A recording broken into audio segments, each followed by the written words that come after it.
Hello viewers, I am Abul Kalam, assistant teacher in English, Tarapasha High School and College.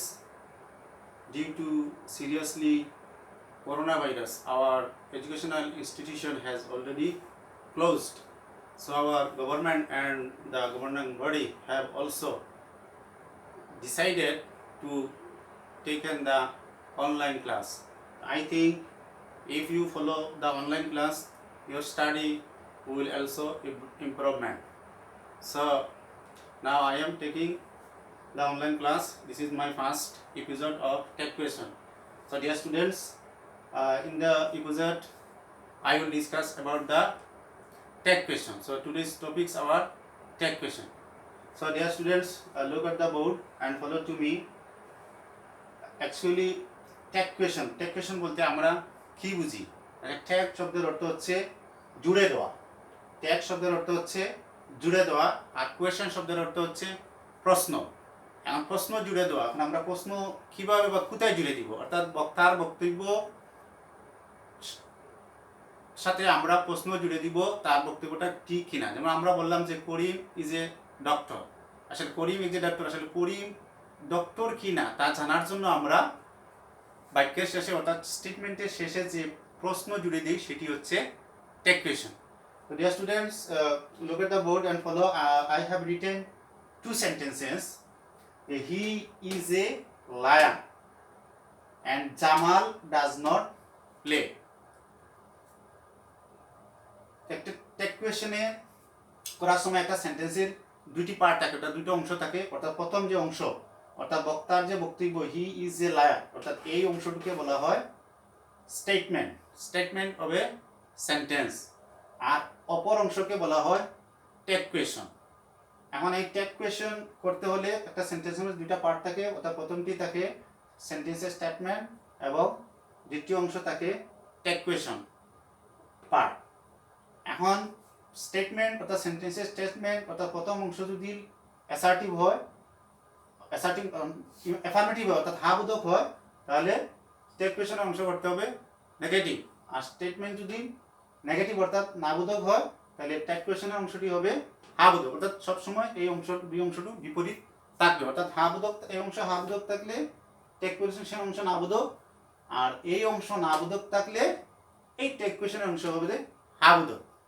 এখন take question করার নিয়ম হচ্ছে, যেমন প্রথমে যে হি ইজ এ লায়ার এই অতটুকু অংশ দেওয়া থাকবে, অর্থাৎ আনসার করার সময় আমরা প্রথমে এই পুরো অংশটুকু প্রথমে লিখবো। যেমন হি ইজ এ লায়ার এই অংশটুকু আমরা প্রথমে লিখবো, লেখার পরে তারপরে একটা কমা দিব, তারপরে আমরা টেক কোয়েশন তৈরি করব। এখন কোনো সেন্টেন্সের মধ্যে যদি অক্সিলিয়ারি ভার্ব থাকে, তার সাহায্যকারী ভার্ব অপারেটর যেটাকে আমরা বলি মডেল অক্সিলিয়ারি ভার্ব বা হেল্পিং ভার্ব, তাহলে সরাসরি এই হেল্পিং ভার্বটি টেক কোয়েশন করার সময় বসে যাবে এবং সাবজেক্ট যেটি থাকবে সেটি বসবে। মানে একটা বিষয় আছে, অর্থাৎ টেক কোয়েশন করার সময় সবসময় সাবজেক্ট প্রোনাউন বসে, অর্থাৎ এখানে যদি প্রোনাউন থাকে তাহলে এখানে প্রোনাউন বসবে, আর এখানে যদি নাউন থাকে তাহলে এই নাউনের পরিবর্তে নাউনের প্রোনাউনটি বসাতে হবে। তাহলে viewers follow to the board যে হি ইজ এ লায়ার এই অংশটা হচ্ছে অ্যাফার্মেটিভ হা বোধক, এজন্য আমার পরবর্তী অর্থাৎ টেক কোয়েশনের অংশটা হচ্ছে নেগেটিভ না বোধক। অর্থাৎ এখানে আমার অক্সিলিয়ারি ভার্ব ইজ আছে, এজন্য সরাসরি আমি ইজ বসিয়ে দিয়েছি এবং তার সাথে কনস্ট্রাকশন অর্থাৎ নট লাগিয়ে দিয়েছি ইজন্ট, আর প্রোনাউন হচ্ছে হি, এজন্য দিয়ে দিলাম ইজন্ট হি। ভিউয়ার্স দ্বিতীয় সেন্টেন্সটি একটু লক্ষ্য করো যে জামাল ডাজ নট প্লে এই অংশটা হচ্ছে অর্থাৎ স্টেটমেন্ট সেন্টেন্সটি অংশটা হচ্ছে নেগেটিভ অর্থাৎ না বোধক, তাই আমার টেক কোয়েশন অংশটা হবে হা বোধক। তো এখানে যেহেতু এখানে ভার্ব ডাজ অর্থাৎ হেল্পিং ভার্ব সরাসরি আছে, সেজন্য আমরা ডাজ ভার্বটি বসিয়ে দিলাম। আর যেহেতু এই অংশ নেগেটিভ, আমার এই অংশ অ্যাফার্মেটিভ অর্থাৎ হা বোধক করতে হবে, তাই নট এই অংশটুকু এখানে দিতে হবে না, অর্থাৎ এই অংশটা হবে হা বোধক, তাই ডাজ ভার্বটা আমরা সরাসরি দিয়ে দিলাম। আর এখানে সাবজেক্ট আছে নাউন জামাল, কিন্তু এখানে জামাল নাউন সরাসরি এখানে ভার্বের পরে বসে না, অর্থাৎ সবসময় টেক কোয়েশনের পেছনে প্রোনাউন বসাতে হবে। তাইলে জামালের প্রোনাউন হচ্ছে হি, এর জন্য আমরা কি দিলাম ডাজ হি। তাহলে আমরা প্রাথমিক আলোচনা অর্থাৎ টেক কোয়েশনের আজকের এই ইউপিজিতে যে আলোচনা করছি সেটি হচ্ছে প্রাথমিক পরিচিতিমূলক আলোচনা। তো ডিয়ার ভিউয়ার্স, আমরা কি শিখলাম আজকে? অর্থাৎ টেক কোয়েশনে একজন বক্তার বক্তব্য অর্থাৎ কর্তব্য পালনের সময় তার সমর্থন সূচক একটা প্রশ্ন যখন জুড়ে দেওয়া হয় তাই হচ্ছে টেক কোয়েশন। তাহলে আমরা আরো কি জানতে পারলাম যে টেক কোয়েশনের অর্থাৎ সেন্টেন্সের স্টেটমেন্টটি যদি হ্যাঁ বোধক হয় তাহলে টেক কোয়েশনের অংশ হবে না বোধক। হ্যাঁ স্টেটমেন্টটি যদি না বোধক হয় তাহলে টেক কোয়েশনের অংশটা হবে হ্যাঁ বোধক। আমরা প্রাথমিক এই ধারণাটুকু অর্জন করলাম। এখন আমরা সামনের দিকে আগাই।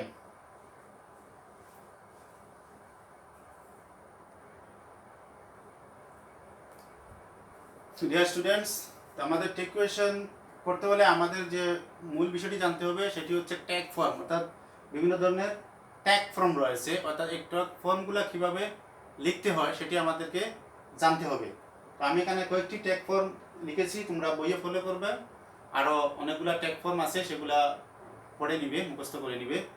যে এম নট, অর্থাৎ টেক কোয়েশন করার সময় অর্থাৎ স্টেটমেন্টে তো আমরা এম নটের কনস্ট্রাকশন হচ্ছে আরন্ট, ইজ নটের কনস্ট্রাকশন হচ্ছে ইজন্ট, আর নটের কনস্ট্রাকশন হচ্ছে আরন্ট, ওয়াজ নটের কনস্ট্রাকশন হচ্ছে ওয়াজেন্ট, ওয়ার নটের কনস্ট্রাকশন হচ্ছে ওয়ান্ট, উইল নটের কনস্ট্রাকশন হচ্ছে অন্ট, ক্যান নটের কনস্ট্রাকশন হচ্ছে ক্যান্ট, কুড নটের কনস্ট্রাকশন হচ্ছে কুডন্ট, মে নটের কনস্ট্রাকশন হচ্ছে মেয়ন্ট। অর্থাৎ আমরা যখন ট্যাগ কোয়েশন করব এবং এই বারগুলির সাথে যখন এই নট ওয়ার্ডটি লাগাবো তখন এটা কনস্ট্রাকশন আকারে লিখতে হবে। অর্থাৎ aren't, isn't, aren't, wasn't, won't, won't, can't, couldn't and mayn't, এই ওয়ার্ডগুলো আমাদেরকে আগে থেকে জানতে হবে, মুখস্থ করে রাখতে হবে, যাতে ট্যাগ কোয়েশন করার সময় অর্থাৎ আনসার করার সময় যাতে আমাদের কোনো ভুলভ্রান্তি না হয়। ঠিক আছে, আমরা এখন একটু আরো সামনের দিকে যাই, আমাদের পরবর্তী নতুন কি আছে দেখি।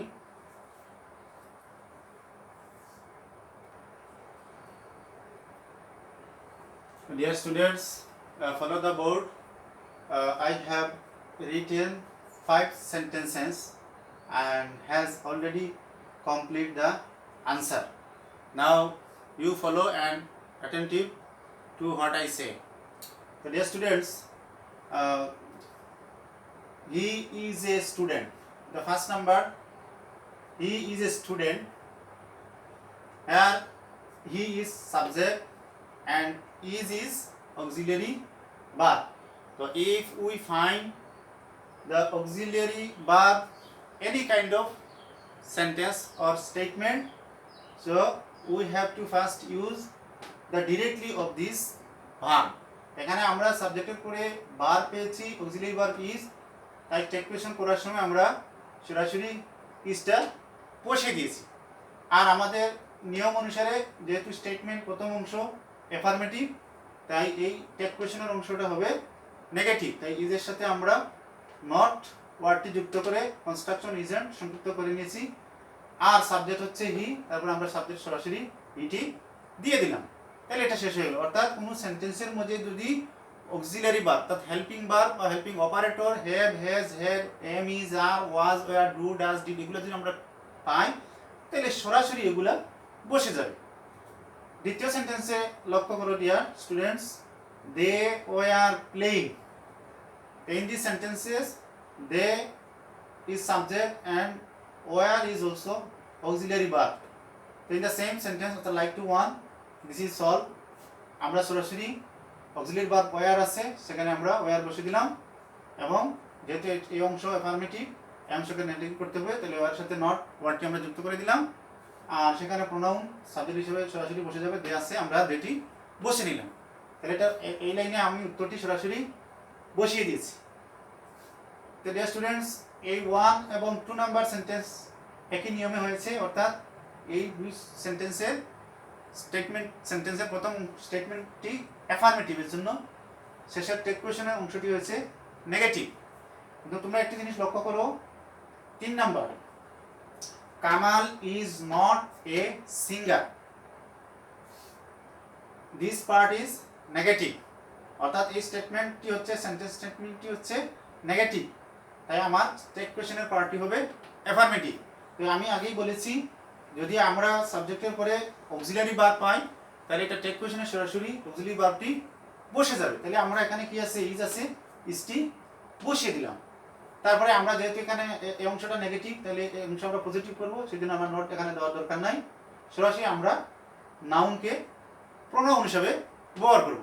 এখানে একটা জিনিস লক্ষ্য করতে হবে, যদি এখানে সাবজেক্ট প্রোনাউন বসে তাহলে প্রোনাউনটি সরাসরি প্রোনাউন হিসেবে বসে যাবে, আর যদি এখানে কোনো নাউন বসে তাহলে সেই নাউনের পরিবর্তে আমরা প্রোনাউনটি বসাবো, কারণ টেক কোয়েশ্চেনের সময় টেক কোয়েশ্চেন পার্টে ভার্বের পরে নাউন বসে না, অর্থাৎ সময় কি করতে হয়, প্রোনাউন দিতে হয়।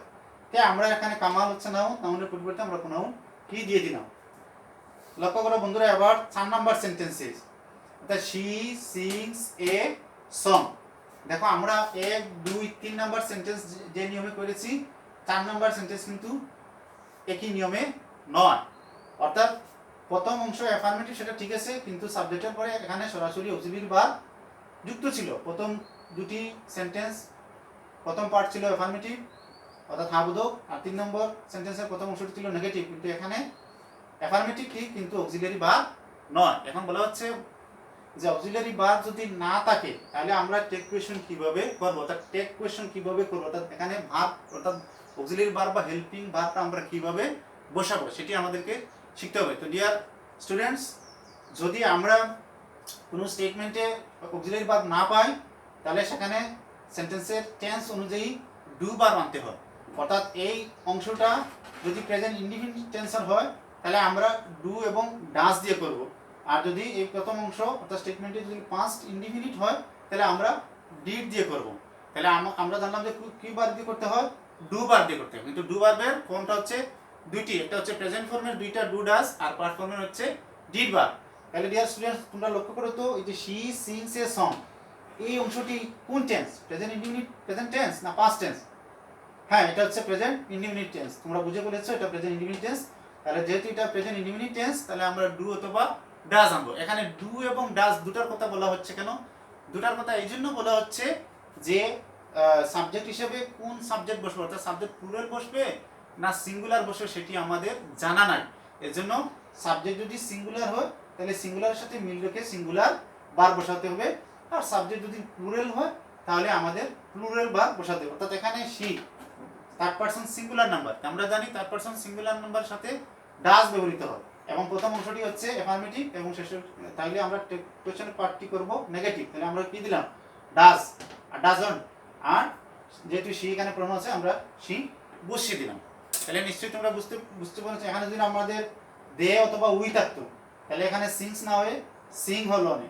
তাহলে যেমন এই সেন্টেন্সটা যদি আমরা এইভাবে ফলো করি যে দে সিং এ সং, তখন আমাদের টেক কোয়েশ্চন কিভাবে, এখানে ডাজ না বসে কি বসবে, ডু বসবে, কারণ এখানে সাবজেক্টে কি ছিল, দে ছিল, কারণ দেট হচ্ছে থার্ড পারসন প্লুরাল, তাহলে প্লুরাল দের সাথে ডু বসে, তাহলে এখানে কি হবে, যদি এখানে দে থাকতো আর এখানে সিং হতো, অর্থাৎ এস তো থাকবে না, সিং থাকলে হবে don't they.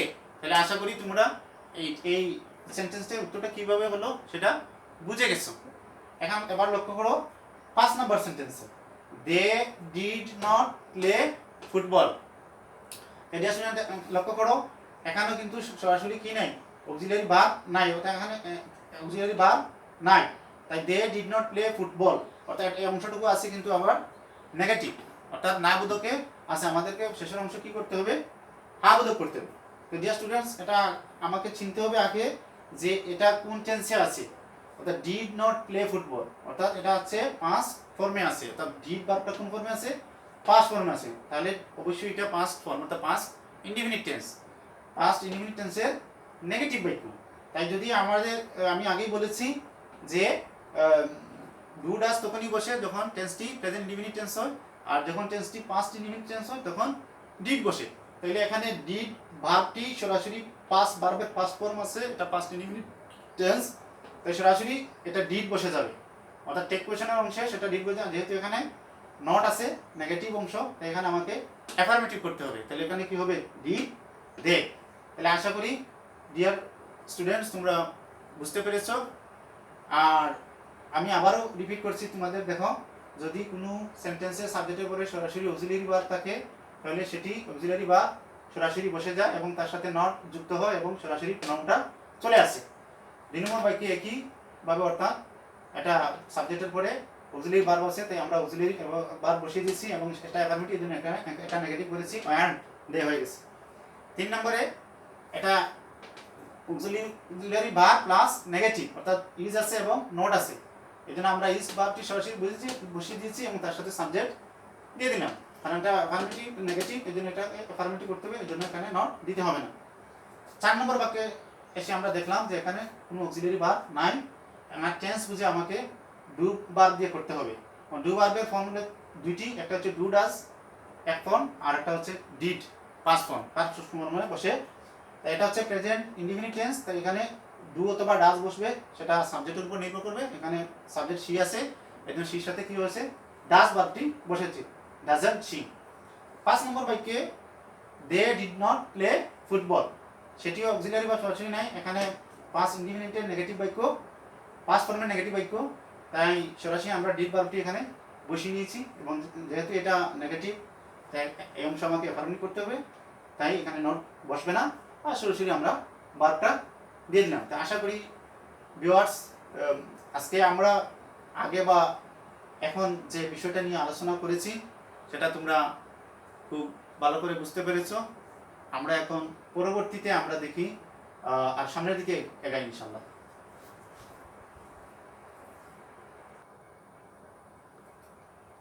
Dear students, look the board and follow me. I have also written the 5 sentences on the board.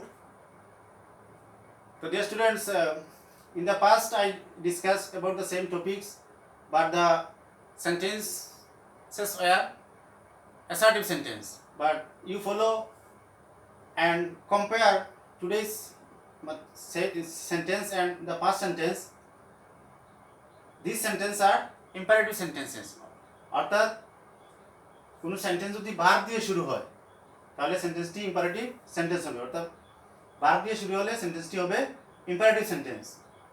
কিন্তু পূর্বে আমরা যে সেন্টেন্সগুলো টেক কোয়েশ্চন করেছি সেটি প্রথমে আমরা সাবজেক্ট পেয়েছি এবং পরে ভার্ব পেয়েছি, সেটি অ্যাফার্মেটিভ হতে পারে, নেগেটিভ হতে পারে, কোনো সমস্যা নেই, সেটি ছিল অ্যাসার্টিভ সেন্টেন্স। কিন্তু এক্ষেত্রে আমরা একটু পরিবর্তন লক্ষ্য করছি আগের সেন্টেন্সে আর এখনকার সেন্টেন্সে, অর্থাৎ ইম্পারেটিভ সেন্টেন্সে সবসময় ভার্ব দিয়ে শুরু হয়। অর্থাৎ আমরা 1 নম্বর বাক্য দিকে তাকাই তাহলে দেখি ওপেন কি হচ্ছে ভার্ব, তা ভার্ব দিয়ে শুরু হচ্ছে। 2 নম্বর বাক্য সেটি ডু হচ্ছে ভার্ব, ওটা নেগেটিভ। 3 নম্বর হচ্ছে লেট একটি ভার্ব। 4 নম্বর সেটিও লেট, সেটি ভার্ব দিয়ে শুরু হয়েছে। 5 নম্বর লেট দিয়ে শুরু হচ্ছে, সেটিও ভার্ব। অর্থাৎ 5টি সেন্টেন্স ভার্ব দিয়ে শুরু হচ্ছে, তাই এই সেন্টেন্সগুলো হচ্ছে ইম্পারেটিভ সেন্টেন্স। অর্থাৎ এখন ইম্পারেটিভ সেন্টেন্সের টেক কোয়েশ্চন কিভাবে করতে হয় সেটি আমরা একটু দেখব। ওপেন দ্য ডোর, এখানে শ্রোতাটি দরজাটি খুলতে রাজি আছে কিনা সে সম্পর্কে জানতে চাওয়া হয়েছে, তাই এরকম হলে টেক কোয়েশ্চন ওন্ট ইউ বসে। 2 নম্বর বাক্যে ডোন্ট দিয়ে যদি কোনো ইম্পারেটিভ সেন্টেন্স শুরু হয় তাহলে সেটি টেক কোয়েশ্চন উইল ইউ বসে। অর্থাৎ একটি নেগেটিভ বাক্য, তারপরও সেটি নিয়ম হচ্ছে ইম্পারেটিভ সেন্টেন্সে যদি ডোন্ট দিয়ে কোনো বাক্য শুরু হয় তাহলে সেটি টেক কোয়েশ্চন হবে উইল ইউ, তাই আমরা এখানে উইল ইউ ব্যবহার করেছি। 3 নম্বর সেন্টেন্সে আছে লেটস ডিসকাস দ্য ম্যাটার। প্রিয় শিক্ষার্থীরা, তোমরা অনেকেই এই জিনিসটা বুঝতে ভুল করো, আমরা অনেকবার দেখেছি যে লেটস, অনেকে বলে লেটস মানে লেট ইজ, আসলে লেট পরে যে এই যে এস আছে এটা ইজ না, এটা হচ্ছে লেটের পরে সবসময় সাবজেক্টের অবজেক্টিভ ফর্ম বসে। লেটের পরে অবজেক্টিভ ফর্ম এখানে আস, লেট আসের কনস্ট্রাকশন হচ্ছে লেটস, অর্থাৎ আসের এস, এটা ইজের এস না। আর লেটের পরে সবসময় সাবজেক্টের অবজেক্টিভ ফর্ম বসে, অর্থাৎ এখানে উই সাবজেক্টের অবজেক্টিভ ফর্ম আস, আর এই লেট আর আসের কনস্ট্রাকশন হচ্ছে লেটস। তখন লেটস দ্বারা যদি ইম্পারেটিভ সেন্টেন্স শুরু হয় তাহলে টেক কোয়েশ্চনে আমরা শেল উই বসিয়ে দিব। এখানে আর আমরা অনেক কিছু আগে করে চিন্তা করার দরকার নাই, অর্থাৎ সরাসরি আমরা লেটস পেয়েছি মানে শেল উই দিয়ে দিব। অর্থাৎ এটা একটা মানে 100% আনসার সঠিক হওয়ার একটা সুবর্ণ সুযোগ। অর্থাৎ তোমরা যখন দেখবে যে লেটস দিয়ে কোনো বাক্য শুরু হয়েছে মানে শেল উই দিয়ে দিবে, আর কোনো কিছু চিন্তা করার দরকার নাই। 4 নম্বর বাক্যে দেখো let him do the work. এই যে আগে আমি বলেছি লেটের পরে সবসময় সাবজেক্টের অবজেক্টিভ ফর্ম বসে। ওই দেখো লেটের পরে এখানে হি সাবজেক্টের অবজেক্টিভ ফর্ম হচ্ছে হিম, এই জন্য লেটের পরে হিম বসেছে। এখন লেটের পরে যদি হিম, লেটের পরে দেম, লেটের পরে হার এরকম সাবজেক্ট থাকে তাহলে আমরা সেখানেও উইল ইউ বসিয়ে দিব। তাহলে ইম্পারেটিভ সেন্টেন্সের ট্যাগ কোয়েশ্চন করা আরো সহজ। শুধু আমি লেটস থাকলে শেল উই সেটা মনে রাখবো, আর লেটের পরে যদি অন্য সাবজেক্ট যেমন হি, সি, দে এগুলার যে অবজেক্টিভ ফর্ম থাকে হিম, দেম, হার, তাহলে সরাসরি আমরা উইল ইউ বসিয়ে দিব, তাহলে এটা ক্লিয়ার হয়ে যায়। তাহলে ডিয়ার স্টুডেন্টস, অর্থাৎ আজকে আমরা কি কি শিখলাম, অর্থাৎ টেক কোয়েশ্চন প্রথম থেকে এখন পর্যন্ত আমরা কি কি শিখলাম। অর্থাৎ আমরা শিখলাম যে টেক কোয়েশ্চন কিভাবে করতে হয়, অর্থাৎ টেক অর্থ আমরা শিখলাম। আমি আবার সমস্ত ক্লাসটি রিপিট করেছি, তোমরা মনোযোগ দিয়ে শুনো, একটু লক্ষ্য করলে তোমরা ভালোভাবে বুঝতে পারবে। এবং এইগুলা যদি বাসায় প্র্যাকটিস করো এবং তোমাদের বাড়িতে অনেক বিভিন্ন ধরনের বই আছে, বই দেখে দেখে যদি আরও প্র্যাকটিস করো তাহলে আমি মনে করি তোমরা এই বিষয় সম্পর্কে অনেক দক্ষতা জ্ঞান অর্জন করতে পারবে এবং বুঝতেও পারবে। তাহলে আমরা প্রথম থেকে শেষ পর্যন্ত পুরো ক্লাসটি আমি আবার রিপিট করছি, তোমরা একটু মনোযোগ দিয়ে শুনো। অর্থাৎ আমাদের আজকের বিষয়টি ছিল ট্যাগ কোয়েশ্চন। আমরা আগেই বলেছি ট্যাগ মানে জুড়ে দেওয়া, কোয়েশ্চন মানে প্রশ্ন, প্রশ্ন জুড়ে দেওয়া। প্রশ্ন আমরা কোথায় জুড়ে দিব? একজন বক্তার বক্তব্যের শেষে আমরা প্রশ্নে জুড়ে দিব। অর্থাৎ বক্তা যে স্টেটমেন্টে যে কথাটি বলেছে সেটি সঠিক কিনা সেটা জানার জন্য যে প্রশ্ন লাগানো, অ্যাটাচ করা, সেটির নাম হচ্ছে ট্যাগ কোয়েশ্চন। তা আমরা আগেই আলোচনা করেছি যে একটি ট্যাগ কোয়েশ্চন করতে হলে প্রথমে বক্তার স্টেটমেন্টের একটা অংশ থাকে আর ট্যাগ অর্থাৎ আনসারের একটা অংশ থাকে। তো এটা আমরা আগেই বলেছি তোমাদেরকে যে স্টেটমেন্ট যদি অ্যাফার্মেটিভ অর্থাৎ হাবোধক হয় তাহলে ট্যাগ কোয়েশ্চনের অংশটি হবে নেগেটিভ, আর বক্তার স্টেটমেন্ট যদি নেগেটিভ হয় তাহলে ট্যাগ কোয়েশ্চনের অংশটা হবে পজিটিভ অর্থাৎ হাবোধক, অর্থাৎ উলট পালট হবে। আর আমরা কি দেখলাম, অর্থাৎ সাবজেক্টের পরে অর্থাৎ অ্যাসার্টিভ সেন্টেন্সে সাবজেক্টের পরে যদি সরাসরি হেল্পিং ভার্ব অর্থাৎ am, is, are, was, were, shall, will, can, may, might, do, does, did, have এগুলো থাকে তাহলে সরাসরি সেটি বসে যাবে। আর প্রথম অংশ যদি অ্যাফার্মেটিভ থাকে তাহলে নেগেটিভ করবো, আর প্রথম অংশ যদি নেগেটিভ থাকে তাহলে সেটি অ্যাফার্মেটিভ করবো। এটা ছিল কমন বিষয়, শেখার বিষয়। আর দ্বিতীয়টি যেটি ছিল যে যদি এরকম কোনো অ্যাক্সিলারি ভার্ব অর্থাৎ হেল্পিং অ্যাপারেটর না থাকে তাহলে আমরা কি করব, সেটা আমরা টেন্স বুঝে করতে হবে ডু ভার্ব দিয়ে। মানে ডু ভার্বের ফর্ম হচ্ছে দুটি, একটা ডু ডাজ হচ্ছে প্রেজেন্ট ফর্মে আর ডিড হচ্ছে পাস্ট ফর্মে। অর্থাৎ আমরা যদি দেখি বক্তার স্টেটমেন্ট অংশটি প্রেজেন্ট ইনডিফিনিট টেন্স তাহলে সাবজেক্ট অনুসারে সেখানে আমরা ডু অথবা ডাজ দিয়ে করব। আর যদি দেখি সেটা পাস্ট ফর্ম অর্থাৎ পাস্ট ইনডিফিনিট টেন্সে আছে তাহলে ডিড দিয়ে করব। এগুলো মানে অক্সিলারি ভার্ব থাকলে যে নিয়ম করা আর না থাকলে কিভাবে করা সেই নিয়ম। পরে আমরা যেটি করলাম সেটা হচ্ছে ইম্পারেটিভ সেন্টেন্স। তাই ইম্পারেটিভ সেন্টেন্স চেনার উপায় হচ্ছে সবসময় ভার্ব দিয়ে শুরু হয়। এখন ভার্ব দিয়ে শুরু হলে প্রত্যেকটা ইম্পারেটিভ সেন্টেন্সের ট্যাগ কোয়েশ্চন করা কিন্তু একই নিয়ম নয়।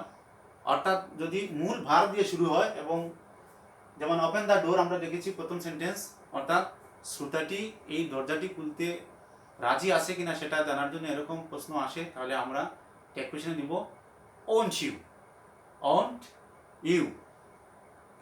আর দ্বিতীয় বাক্যে আমরা দেখেছিলাম যে ডোন্ট অর্থাৎ ডু নট দিয়ে যদি ইম্পারেটিভ সেন্টেন্স শুরু হয় তাহলে ট্যাগ কোয়েশ্চনে উইল ইউ বসে। আর লেটস মানে লেট আস দিয়ে যদি ইম্পারেটিভ সেন্টেন্স শুরু হয় তাহলে সেখানে শেল উইথ বসাতে হবে। আর লেটের পরে যদি হিম, দেম, হার এই অবজেক্টিভ ফর্মগুলো পাওয়া যায় তাহলে সেখানে সরাসরি উইল ইউ বসে। তো ডিয়ার ভিউয়ার্স, এই ছিল আমাদের আজকের প্রথম ইপিজিটের ট্যাগ কোয়েশ্চন নিয়ে আলোচনা। আশা করি তোমরা অনেক কিছু শিখতে পেরেছো বা বুঝতে পারবে। আমি তোমাদের সবাইকে অনুরোধ করছি যে প্রতিষ্ঠান যতদিন বন্ধ থাকবে ততদিন তোমরা বিভিন্ন শিক্ষকরা অনলাইন ক্লাসের সাথে জড়িত, তারা ভিডিও তৈরি করে আপলোড দিয়েছেন, তোমরা ওই ভিডিওগুলো ফলো করবে। তাহলে স্কুলে এসে তোমরা যতটুকু তোমাদের শিক্ষা বিষয়ে অর্জিত জ্ঞান অর্জন করার কথা ছিল বাড়িতে বসে বসেও সেটি করবে। যদি তোমার বাড়িতে টেলিভিশন না থাকে, মোবাইল না থাকে, তোমার পাশের যে বন্ধু বা সহকর্মী আছে তার সাথে মিলে যোগাযোগ করেও সেটি তোমরা করার চেষ্টা করবে, তাহলে তোমাদের পড়াটা সামনের দিকে উন্নতি হবে, অগ্রসর হবে, এটা আমি আশাবাদী। আর বিশেষ করে সরকার যে সংসদ টেলিভিশনে যে অনলাইন ক্লাসটা নেওয়ার ব্যবস্থা করেছে, সেটা প্রতি 5 দিন 6 দিন আগেই রুটিন করে দেওয়া হয়ে থাকে, অর্থাৎ কোন সময়ে কোন ক্লাসের কোন বিষয়টির ক্লাস সম্প্রচার করা হবে। আমি জোরালোভাবে তোমাদেরকে অনুরোধ করছি, তোমাদের বাড়িতেও যদি ডিশ না থাকে, তাহলে পাশের যে বাড়িতে আছে অথবা পাশের যে এরিয়া যেখানে আছে সেখানে তোমরা যোগাযোগ করে তোমাদের ওই যে সময়ে ক্লাসটা সম্প্রচার হয় ওই সময়ে ক্লাসটা দেখে তোমরা চলে আসবে। তাহলে স্কুলে এসে তোমার যে শিক্ষা ব্যবস্থা বা তোমার যে শিক্ষা যেটা অর্জন করার কথা বা যে বিষয় জানার কথা, সেটা বাড়িতে থেকে থেকেও জানতে পারবে। পরিশেষে সবাইকে ধন্যবাদ জানিয়ে আমার আজকের ক্লাসটি এখানে শেষ করছি। ধন্যবাদ সবাইকে, সবাই সুস্থ থাকো, ভালো থাকো, ধন্যবাদ।